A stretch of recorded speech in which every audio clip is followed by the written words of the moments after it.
오늘은 7월 25일 고린도후서 10장 1절부터 11절까지입니다. 1절입니다. 너희를 대면하면 유순하고 떠나 있으면 너희에게 대하여 담대한 나 바울은 이제 그리스도의 온유와 관용으로 친히 너희를 권하고. 바울은 고린도 교회 대적자들에게 여러 가지 비방을 듣습니다. 그 비방의 내용은 이거예요. 1절에 보면은 바울은 말이야, 우리 교회에 오면 유순한 사람이야. 아주 착한 사람처럼 보여. 그런데 교회를 떠나 있으면 편지를 보면 아주 사자처럼 우리를 못 잡아먹어서 안달이야. 너무 강해. 라는 소문이 든 거예요. 그러니까 바울이 그렇게 표현하고 있어요.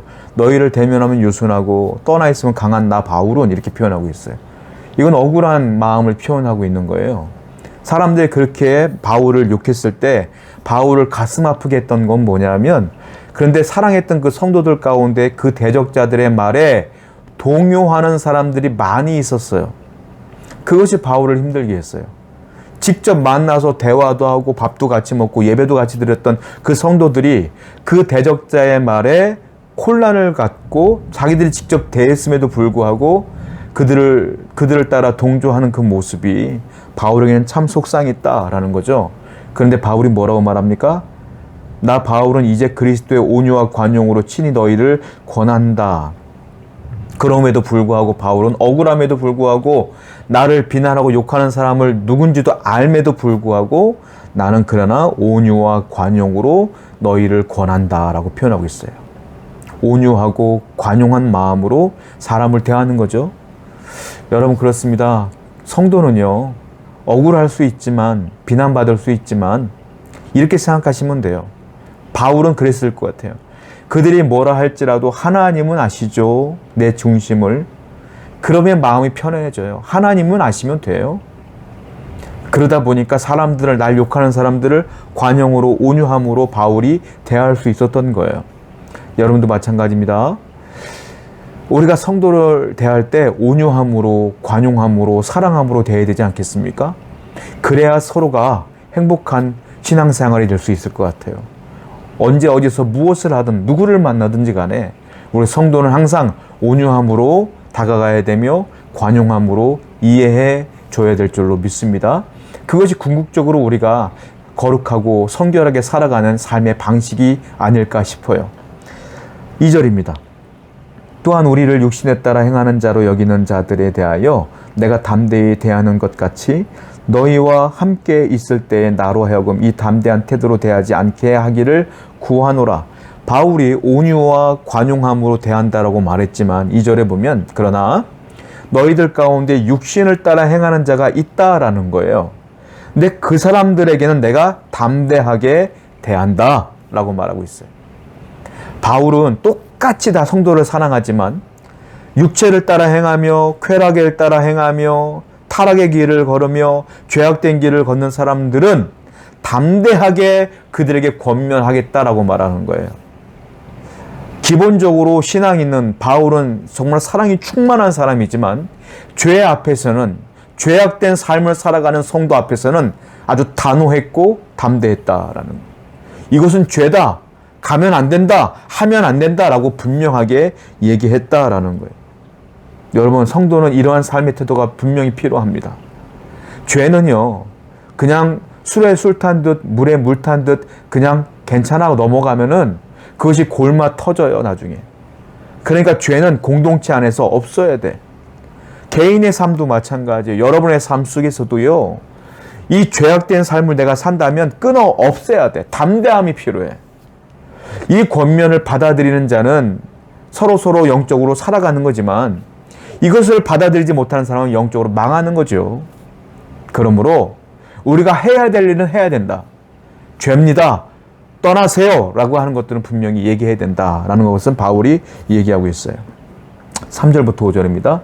우리가 육신으로는 행하나 육신에 따라 싸우지 아니하노니 우리의 싸우는 무기는 육신에 속한 것이 아니요 오직 어떤 견고한 진도 무너뜨리는 하나님의 능력이라. 모든 이론을 무너뜨리며. 여기 보면 바울이 영적인 싸움을 한다고 표현하고 있는데 이건 우리 육체 싸움이 아니라고 말하고 있어요. 육신으로 행하나 육신에 따라 싸우지는 않는다. 폭력적인 싸움이 아니라는 거예요. 대신에 바울이 늘 싸우는 것, 지금 고린도 교회 갈등이 있고 지금 바울이 이렇게 담대하게 편지를 보내는 것도 어쩌면 영적인 싸움이에요.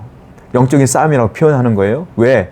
바울을 비방하고 하나님에 대해서 잘못 해석하게 하는 지식을 전달하는 사람들이 있었기 때문에 바울은 그걸 영적인 싸움이라고 표현하고 있어요. 영적 싸움은 뭐냐면 하나님을 아는 지식, 여기 보시면 오직 5절에 하나님을 아는 것을 대적하여 높아진 것을 다 무너뜨리고 모든 생각을 사로잡아 그리스도께 복종하게 하니, 하나님을 아는 것, 제대로 하나님에 대한 지식을 대적하는 자들, 그러니까 잘못된 지식으로 성도들에게 영향을 끼치는 자들이 있다는 거예요.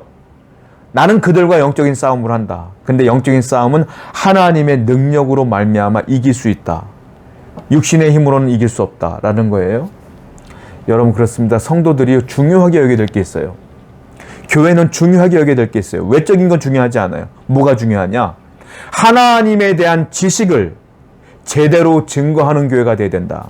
즉 말씀, 하나님의 말씀이 살아있는 교회가 진짜 아름다운 교회다라는 거예요. 그런데 그 하나님의 살아있는 말씀은 뭐냐? 하나님의 말씀을 제대로 해석하여 그 지식을 제대로 성도에게 전달하는 교회가 진짜 좋은 교회다. 외적으로 수십억 수백억의 건물을 갖고 있는 교회가 좋은 교회가 아니라 하나님의 온전한 말씀을 제대로 증거하는 교회가 좋은 교회다라는 거예요. 그러니까 성도는 항상 하나님을 아는 제대로 된 지식을 갖는 것이 중요한데요. 마귀는 혼탁한 세상 속에서 하나님을 아는 지식을 혼란스럽게 만든다.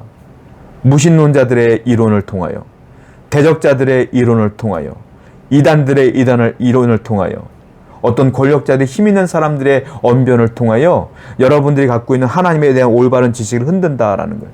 흔들리면 안 된다. 성경 말씀을 붙들고 말씀을 제대로 아는 지식으로 싸워 나가야 된다라고 바울이 얘기하고 있다는 것이죠. 그것이 영적 싸움이에요. 그러니까 말씀을 증거할 목사를 위해서 늘 기도하셔야 된다. 여러분들도요, 성경 말씀을 제대로 알 수 있도록 늘 분별의 은사를 달라고, 지혜의 능력을 달라고 기도하며 성경을 읽으셔야 된다라는 거예요. 4절입니다. 우리의 싸우는 무기는 육신에 속한 것이 아니요 오직 어떠한 견고한 진도 무너뜨리는 하나님의 능력이라 모든 이론을 무너뜨리며, 여기 보시면 그 영적인 싸움에 아주 중요한 대적이 나타나는데 그 뭡니까? 견고한 진도 하나님의 능력은 무너뜨린다. 견고한 진을 무너뜨려야 돼요. 견고한 진이 무엇이냐면 내가 갖고 있는 생각, 내가 갖고 있는 지식, 내가 갖고 있는 경험, 내가 갖고 있는 고집과 아집, 이런 것들이 있잖아요. 그러니까 하나님의 말씀을 듣는데 그 내가 갖고 있는 견고한 진이 있어, 경험이 있고 어서 이상한 걸 들은 지식이 있어. 그런 지식들 때문에 하나님의 온전한 말씀이 안 들린다라는 거예요. 그 견고한 진을 깨뜨려야지 하나님을 아는 지식이 들어온다라는 겁니다. 이 견고한 진을 깨뜨리는 게 뭐냐? 하나님의 능력이라. 그러니까 하나님의 능력을 구하라. 하나님의 능력을 통하여 너의 견고한 진을 깨뜨려라, 이 말이에요. 그래야 우리가 하나님을 아는 지식으로 온전한 신앙인이 될 수 있다라는 겁니다. 사람은 누구나 견고한 진이 있어요. 삶을 살아온 경험이 있고 환경이 있기 때문에 견고한 진이 있어요. 그 진을 하나님의 말씀으로 무너뜨리시길 바랍니다. 그리고 하나님의 아는 고상한 지식으로 채우시길 바랍니다. 그것이 우리가 신앙생활 하는데, 올바로 하는데 중요한 길이다라는 것이죠. 7절부터 11절, 7절만 읽을게요. 11절까지 여러분들 읽어보세요. 너희는 외모만 보는도다. 만일 사람이 자기가 그리스도에게 속한 줄을 믿을진데 자기가 그리스도에게 속한 것 같이 우리도 그러한 줄을 자기가 속으로 다시 생각할 것이라. 외모에 대한 얘기 나오는데 바울을 대적하는 대적자들이 바울을 욕했어요. 비방했어요. 어떤 욕을 했느냐면 바울은 참 못났다. 바울이 인물이 없었어요. 못생겼다. 못났다. 그런 사람이 어떻게 하나님의 사람이냐? 우리가 어떻게 그런 사람을 추종할 수 있겠느냐? 라고 얘기했더니 그걸 다 성도들도 인정하는 바거든. 그러니까 사람들이 혹해서 그래, 하나님이 세우는 사람이면 그래도 건장해야 되며 인물도 뛰어나야 되고 언변도 좋아야 되고 그래야지 바울 같은 사람은 아닐 거야 라고 그 말에 동조하는 사람이 있었다는 거죠. 그때 바울이 이렇게 얘기하는 거예요. 너희는 외모만 보는도다. 만일 사람이 자기가 그리스도에게 속한 줄을 믿을진데, 외모가 중요한 게 아니라 그 바울이 그리스도께 속했느냐 속하지 않았느냐를 보아라, 이 말이에요. 사람은 어쩔 수 없어요. 눈이 있기 때문에 외모를 보고 판단할 수밖에 없어요. 어떤 모임 같은 데 가면 그냥 외모가 형편없어 보이는 사람 있잖아요. 근데 그 사람이 직업을 얘기해요. 저 사람이 의사래, 변호사래, 사업가래, 뭐 대학 교수래, 이런 얘기 들으면 인물이 형편없어 보였다가도 그 사람의 직업을 보면 와, 괜찮아 보여. 그런 경우 있지 않습니까? 많아요. 그 어떤 사람이 좀 옷도 남루하게 입었어. 근데 알고 보니까 사람들이 저 사람 가지고 있는 재산이 200억이래, 300억이래. 이런 얘기를 들으면 갑자기 그 사람이 검소해 보여.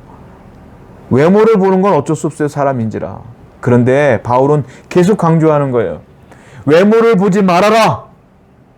그 사람이 예수님께 속했느냐, 속하지 않았느냐를 봐라, 이 말이에요. 그 사람이 형편없어 보여도 예수님께 속한 자라면 그 안은, 그 중심은, 그 신앙은 올바르기 때문에 그 사람을 섬겨야 되지 않겠느냐?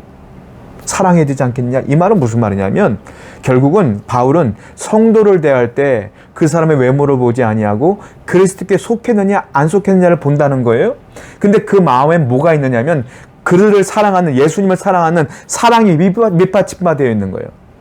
그 사랑이 있기 때문에 예수님께 속했느냐 안 속했느냐만 보는 거지. 결국은 성도는 사랑의 마음을 갖고 서로를 대해야 된다, 이 말이에요. 이웃을 대해야 된다. 하나님이 여러분들을 사랑으로 대했어요. 하나님이 사랑으로 대하지 않았으면 이 땅에 살아있는 사람은 없어요. 다 죄인이기 때문에. 하나님 볼 땐 다 죽을 사람들인 거야. 그런데 그분이 우리를 사랑으로 대했기 때문에 우리가 살았고 영혼이 구원받았고 그리스도께 속한 자가 된 거 아니겠습니까? 우리가 예수님을 사랑한다면 우리 또한 사랑으로 사람을 대해야 되죠.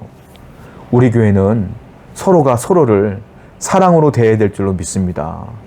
그리할 때 서로가 견고한 신앙인으로서 성장해 나갈 것이에요. 기도하겠습니다.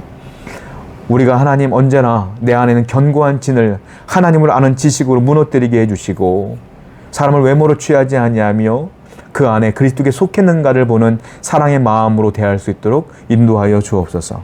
예수님의 이름으로 기도드렸습니다. 아멘.